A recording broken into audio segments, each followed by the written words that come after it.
प्रत्येक वस्तु स्व हेतुक है? प्रश्नकर्ता कहता है, क्या ज्ञानी की मृत्यु होती है? महाराज जी कहते हैं, वह जीवन और मृत्यु से अतीत है। जन्म एवं मृत्यु जो हम लोगों की दृष्टि में अपरिहार्य है, उसे अचल में गति के, परिवर्तन रहित में परिवर्तन के और अंतर्हित में अंत की अभिव्यक्ति के रूप में भर दिखाई पड़ते हैं। ज्ञानी को यह स्पष्ट होता है कि ना तो कुछ जन्म लेता है, ना कुछ मरता है, ना कुछ बना रहता है और ना परिवर्तित ही होता है। सब कुछ काल के अबाधित हैं और जैसे ही वैसा ही रहता है। प्रश्नकर्ता, आप कहते हैं कि ज्ञानी अतीत होता है, किस वस्तु से? ज्ञान से?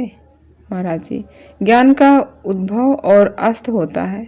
चेतना अस्तित्व में आती है और फिर कहीं विलीन हो जाती है। यह नित्य प्रति की घटना और अनुभव है। हम सभी जानते हैं कि हम कभी तो सचेतन होते हैं और कभी कभी नहीं भी होते। जब हम सचेतन नहीं होते तो यह अवस्था हमें रिक्त या अंधकारपूर्ण प्रतीत होती है, परंतु ज्ञानी इस तथ्य के प्रति बोधपूर्ण रहता है कि वह ना तो चेतन के रूप में है और न अचेतन के रूप में। यह चैतन्य मात्र है तथा मन की तीनों अवस्थाओं और उनके अंतर तत्वों का साक्षी भर है। प्रश्नकर्ता कहता है, यह साक्षित्व कब प्रारंभ होता है? महाराज जी, ज्ञानी की दृष्टि में ना तो किसी वस्तु का कहीं प्रारंभ है और ना अंत। जैसे नमक पानी में घुलकर विलीन होकर खो जाता है, वैसे ही प्रत्येक वस्तु शुद्ध सत्य में विलीन हो जाती है। प्रज्ञा का अर्थ है असत का निरंतर निषेध। असत को देख पाना ही प्रज्ञा है। इस असत से परे ही अनिर्वचनीय की अवस्थित है।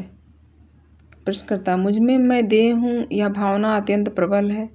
मैं मानता हूँ कि मैं यह बात अज्ञान के ही कारण कह रहा हूँ, परंतु अपने आप को देह अनुभव करना यह कब प्रारंभ हुआ? महाराज जी कहते हैं, चेतना के प्रारंभ होने की तो बात ही नहीं की जा सकती। प्रारंभ और काल इस प्रकार की मान्यताएं चेतना के ही अंतर्गत अस्तित्व रखती हैं। किसी वस्तु के संबंध में उसके प्रारंभ के बारे में सार्थक रूप से कुछ भी कह सकने से पूर्व तुम्हें उससे परे होना आवश्यक होता है, और जैसे ही तुम उससे परे होते हो, तुम्हें यह स्पष्ट हो जाता है कि इस प्रकार की कोई बात ना तो कहीं है और ना कहीं थी।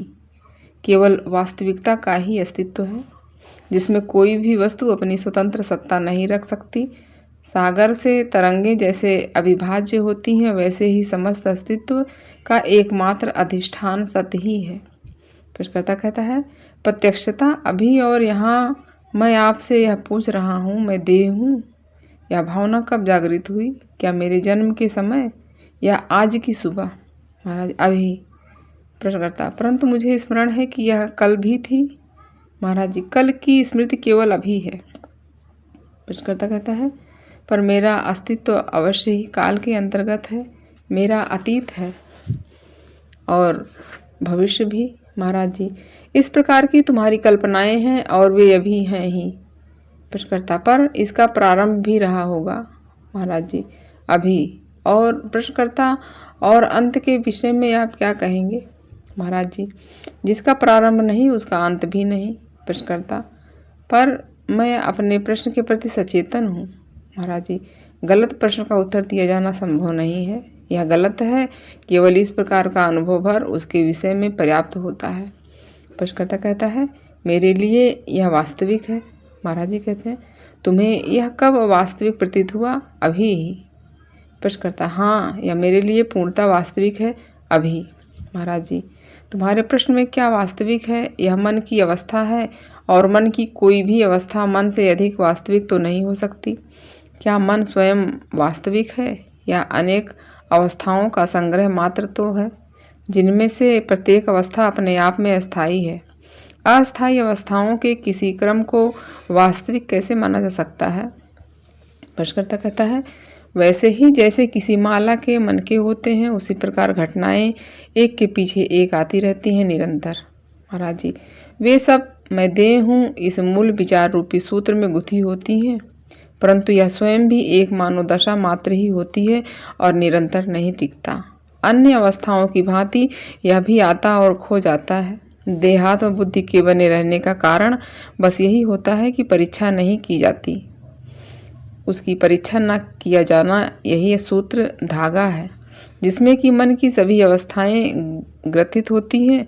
जैसे बंद कमरे में अंधकार होता है, यह उसी प्रकार है। ऐसा प्रारंभ में प्रतीत होता है, पर जब कमरे को खोल दिया जाता है तो यह कहाँ चला जाता है?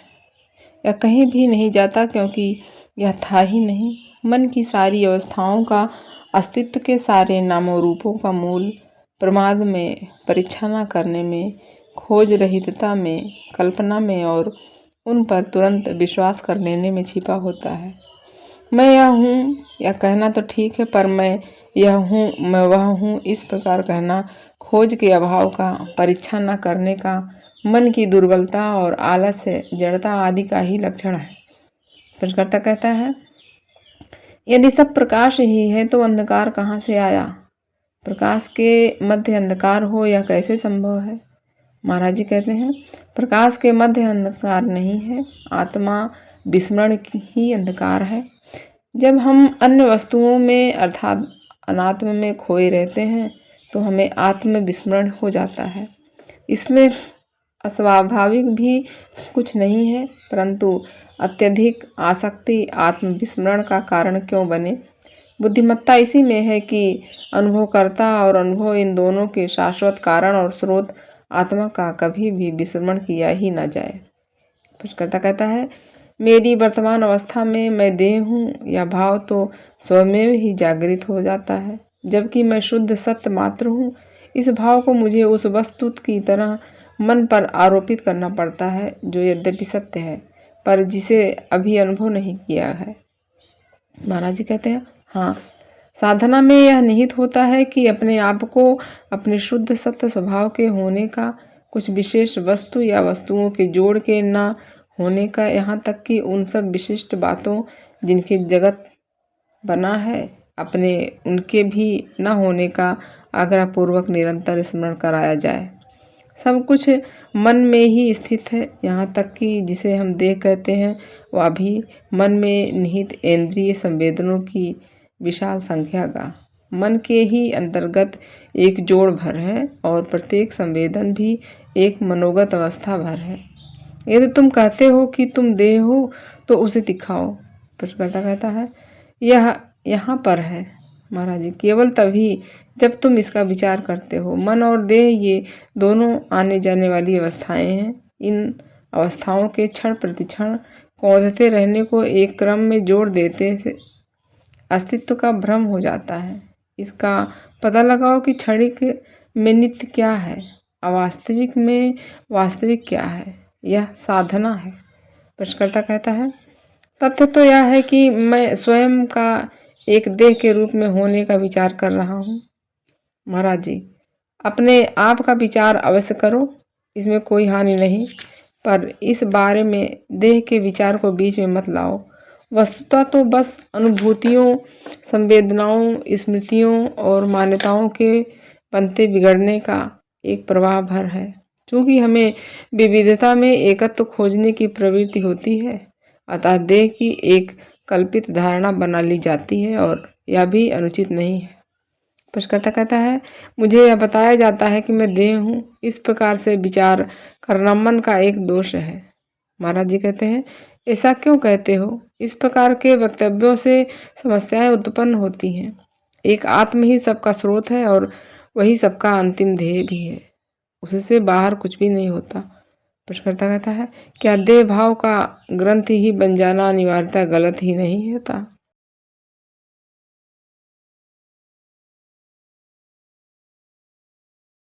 महाराज जी कहते हैं, ना तो देह होने के भाव में कोई अनुचित्य है और ना इस विचार में कि मैं देह हूँ, पर अपने आप को एक देह विशेष तक सीमित मान लेने में भूल है।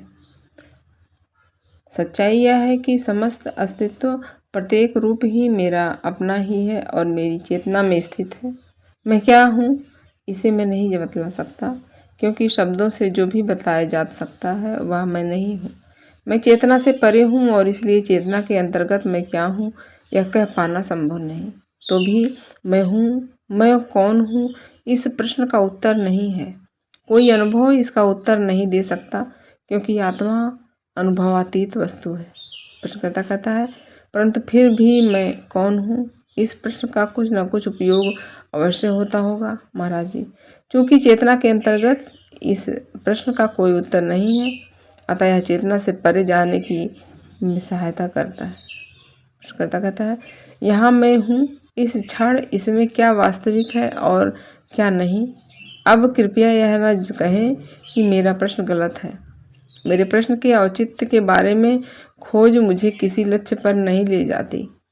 महाराज जी कहते हैं, तुम्हारा प्रश्न गलत नहीं है, यह अनावश्यक है।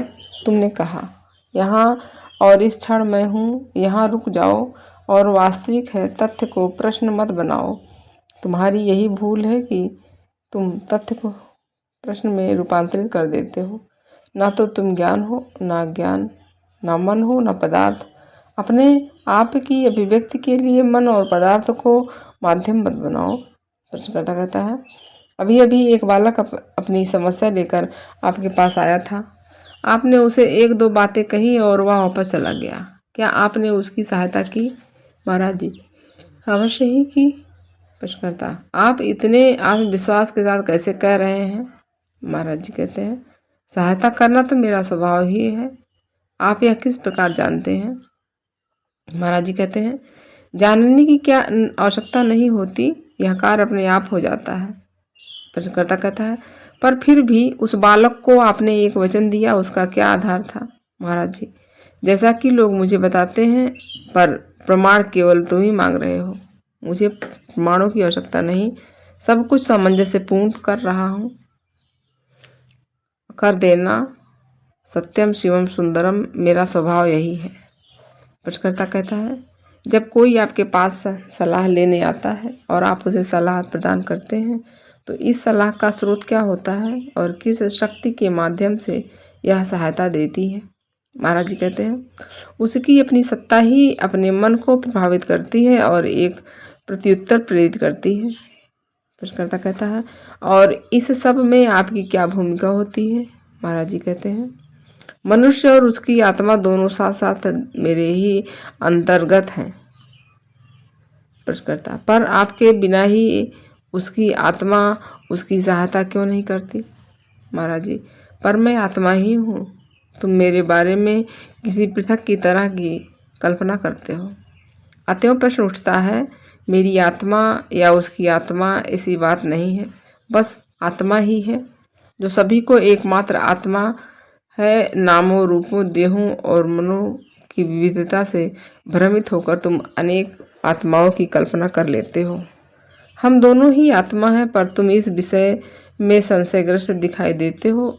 वैयक्तिक और वैश्विक आत्मा की यह बातचीत साधक की साधना के प्रारंभ की अवस्था में तो उचित कही जा सकती है, पर इससे ऊपर उठो, द्वैत में ही ना फंसे रहो।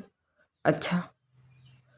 प्रश्न कहता है, अच्छा, अब हम पुनः उस मनुष्य की बात करें जो सहायता पाने का इच्छुक है। वह आपके पास आ जाता है।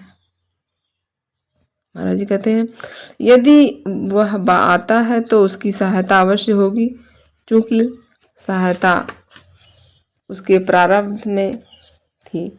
अतएव वह आया। यह किसी प्रकार का कल्पना विलास नहीं है। यह संभव नहीं कि मैं कुछ लोगों को तो सहायता करूं और अन्यों को इनकार कर दूं। सब कुछ बिजली की चमक सा, क्षणांश सा है।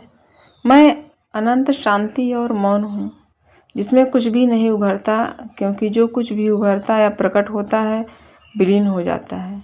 ना तो कोई सहायता लेने आता है, ना कोई सहायता करता है और ना कोई सहायता प्राप्त करता है। यह सब चेतना के रंगमंच पर हो रहे प्रदर्शन भर होते हैं। प्रश्नकर्ता कहता है, पर फिर भी सहायता देने वाली शांति तो अस्तित्व रखती ही है, और कोई ऐसी वस्तु अथवा व्यक्ति भी जिसमें ईश्वर, आत्मा या वैश्विक मन कहें, जो कि इस शक्ति को प्रदर्शित करती है। नाम का भले ही इतना अधिक महत्व ना हो, पर तथ्य तो महत्वपूर्ण है ही। महाराज जी कहते हैं, देहाध्यास से युक्त मन ही इस तर्क का आश्रय लेता है। शुद्ध मन वस्तुओं को वह जैसी है उसी प्रकार से देखता है। चेतना में उठा रहे बुलबुलों की तरह ये बुलबुले उठते हैं, खो जाते हैं और पुनः उठते हैं। अपनी किसी प्रकार की वास्तविक सत्ता न होते हुए भी उनके लिए किसी विशेष कारण की ओर संकेत नहीं किया जा सकता, क्योंकि प्रत्येक वस्तु का कारण सर्व है और हर वस्तु सर्व को प्रभावित करती है। प्रत्येक बुलबुला एक देह है और ये समस्त देहें मेरी हैं। प्रश्नकर्ता, क्या आपकी बात का यह अर्थ कि आप में सब कुछ सही रूप में करने की शक्ति है? महाराज जी कहते हैं, कोई भी शक्ति मुझ में पृथक नहीं, यह पहले ही से मुझ में, मेरे स्वभाव में अंतर्निहित है। इसे सृजनात्मकता कहो। स्वर्ण के एक पिंड से तुम अनेक आभूषण बना सकते हो, प्रत्येक आभूषण स्वर्ण ही रहेगा। इसी प्रकार मैं किसी भूमिका में सामने क्यों ना आऊं और किसी भी गतिविधि को क्यों न पूर्ण करूं, मैं वही रहता हूं जो मैं हूं, अचल, निष्कंप, स्वतंत्र अहम, जिसे तुम जगत, प्रकृति आदि कहते हो, वह मेरी सहज स्वाभाविक रचनात्मकता ही है। जो भी होता है, पर मेरा ऐसा ही स्वभाव है कि सबकी परिसमाप्ति आनंद में होती है। प्रश्नकर्ता कहता है, मैं आपके समक्ष एक घटना को रख रहा हूँ जो मेरी जानकारी में है। एक बालक इसलिए अंधा हो गया था क्योंकि उसकी मूढ़ माता ने उसे मिथाइल अल्कोहल पिला दिया था। मेरा निवेदन है कि आप उसकी सहायता करें। आप करुणापूर्ण हैं और यह भी स्पष्ट है कि आप सहायता हेतु तत्पर हैं। आप उसकी सहायता किस शक्ति से करेंगे? महाराज जी, उसकी घटना को चेतना में अंकित कर दिया गया है। यह अमिट रूप से वहाँ दर्ज है, चेतना उस पर कार्य करेगी। प्रश्नकर्ता कहता है, मैंने सहायता हेतु आपसे जो निवेदन किया, क्या इस बात से कोई अंतर पड़ा? महाराज जी, तुम्हारा निवेदन उसके अंधत्व का एक अंश है। चूंकि वह अंधा है इसलिए तुमने निवेदन किया, तुमने उसमें और कुछ नहीं किया। प्रश्नकर्ता, परंतु आपकी सहायता से उसमें कोई नया तत्व जुड़ेगा क्या? महाराज जी कहते, नहीं, बालक के अंधत्व में सब कुछ सम्मिलित है, इसमें सब है, माँ, बालक, तुम, मैं और अन्य सब। यह सब एकमेव घटना है। प्रश्नकर्ता, क्या आपकी बात का यह अर्थ हुआ कि इस बालक की घटना पूर्व निर्धारित थी? महाराज जी कहते हैं, और क्या, सभी वस्तुओं में उसका भविष्य अंतर्निहित ही होता है। बालक चेतना में प्रकट होता है। मैं परे हूँ, मैं चेतना को आदेश नहीं कर देता। मैं जानता हूँ कि समस्त वस्तुओं को सुव्यवस्थित करना चैतन्य के स्वभाव में ही है। चेतना को उसके सृजनों को देखभाल करने दो। बालक का दुख, तुम्हारी सहानुभूति, मेरा सुनना और चेतना के द्वारा कार्य होना, यह सब एक अकेला तथ्य है। इस तथ्य को इसके अवयवों में बांटकर प्रश्न मत पूछो। प्रश्नकर्ता कहता है, आपका मन किस अद्भुत रीति से कार्य करता है? महाराज जी कहते हैं, अद्भुत तुम हो, मैं नहीं। मैं सामान्य हूँ। मेरा मन स्वस्थ है। वस्तुएं जैसी हैं मैं उन्हें यथारूप देखता हूँ और इसलिए उनसे भय नहीं रखता, परंतु तुम वास्तविकता से भय रखते हो। प्रश्नकर्ता कहता है, मैं किस लिए भय रखूं? महाराज जी, तुम्हारा अज्ञान तुम्हें भयग्रस्त रखता है और तुम्हें इस तथ्य से भी अनभिज्ञ बनाए रखता है कि तुम भयग्रस्त हो। भयग्रस्त न रहने का प्रयास मत करो। पहले अपने अज्ञान रूपी दीवार को तोड़ो। लोग मरने से डरते हैं क्योंकि वे यह नहीं जानते कि मृत्यु क्या होती है। ज्ञानी उसकी मृत्यु से पहले ही मर चुका होता है। वह देख लेता है कि भयभीत होने का कोई कारण ही नहीं है। जिस क्षण तुम अपने वास्तविक स्वरूप को जान लेते हो, तुम किसी भी बात से भय रखना बंद कर देते हो। मृत्यु शक्ति और मुक्ति प्रदान करती है। संसार में मुक्त रहने के लिए यह आवश्यक है कि तुम संसार के प्रति मर जाओ। तब जगत तुम्हारा अपना है। यह तुम्हारा शरीर अभिव्यक्त और साधन बन जाता है। परम मुक्ति का आनंद अनिर्वचनीय है। दूसरी ओर जो मुक्ति से भय रखता है वह मर नहीं सकता। प्रश्नकर्ता कहता है, क्या आप यह कह रहे हैं कि जो मर नहीं सकता वह भी जी भी नहीं सकता? महाराज जी, इसे तुम किन्हीं भी शब्दों से कहो। राग बंधन होता है, विराग मुक्ति और लालसा दासत्व का ही दूसरा नाम है। प्रश्नकर्ता कहता है, क्या इससे यह निष्कर्ष निकाला जा सकता है कि अपने उद्धार में ही संसार का भी उद्धार हो जाता है? महाराज जी, एक साथ समस्त संसार के उद्धार किए जाने की कोई आवश्यकता नहीं। मनुष्य भूलें करता है और इस प्रकार दुख उत्पन्न करता है। जब यह दुख चैतन्य के क्षेत्र में अर्थात ज्ञानी की चेतना में प्रवेश करता है तो इसका सुधार हो जाता है। ऐसा ही उसका स्वभाव है। प्रश्नकर्ता कहता है, जिसे आध्यात्मिक प्रगति कहा जा सकता है उसका अवलोकन किया जा सकता है।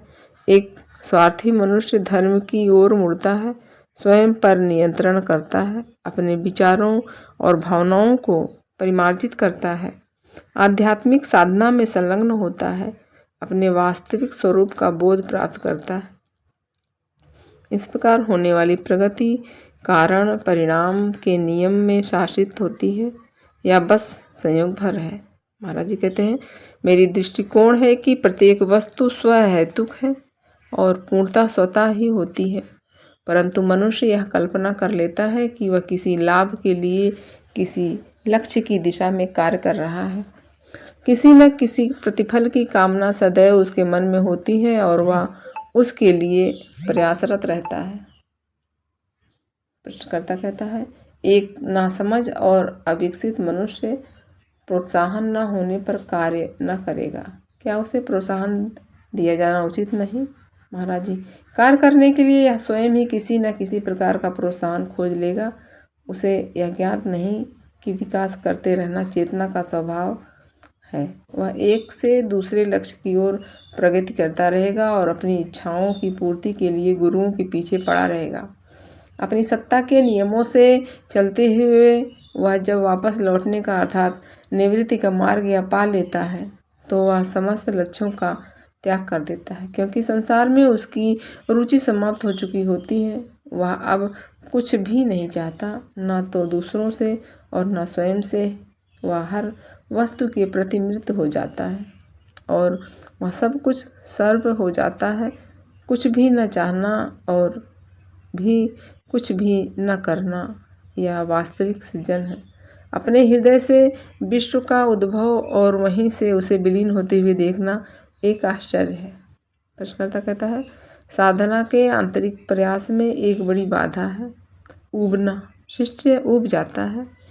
महाराज जी कहते हैं, तमोगुण और रजोगुण मिलकर कार्य करते हैं और वे स्पष्टता और सरलता सत्य को दबा कर रखते हैं। सत्य की वृद्धि हो और वह उठे, इसके लिए आवश्यक है कि पहले तम और रज का विजय पा ली जाए। उचित समय आने पर यह सब स्वमेव हो जाएगा। प्रश्नकर्ता कहता है, तो क्या प्रयास करने की कोई आवश्यकता नहीं? महाराज जी कहते हैं, जब प्रयास की आवश्यकता होगी तो प्रयास भी आएगा और जब प्रयास रहितता अनिवार्य होगी तब वह स्वयं को सुनिश्चित करेगी। जीवन को धकेल कर आगे बढ़ाने की आवश्यकता नहीं, बस इसके साथ बहते भर रहो और अपने आप को वर्तमान समय के कार्य में पूर्णतः अर्पित कर दो, जिसका तात्पर्य है अभी ही, अभी के प्रति मर जाना, क्योंकि जीवन का अर्थ है निरंतर मरते जाना। मृत्यु के बिना जीवन संभव नहीं।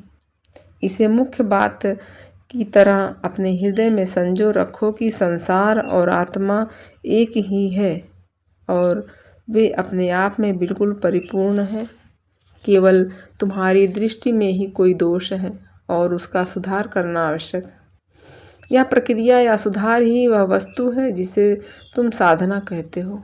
इस तक पहुंचने के लिए तुम अपनी जड़ता और प्रमाद का अंत कर देते हो ताकि स्पष्टता और सहृदयता का मार्ग प्रशस्त हो सके।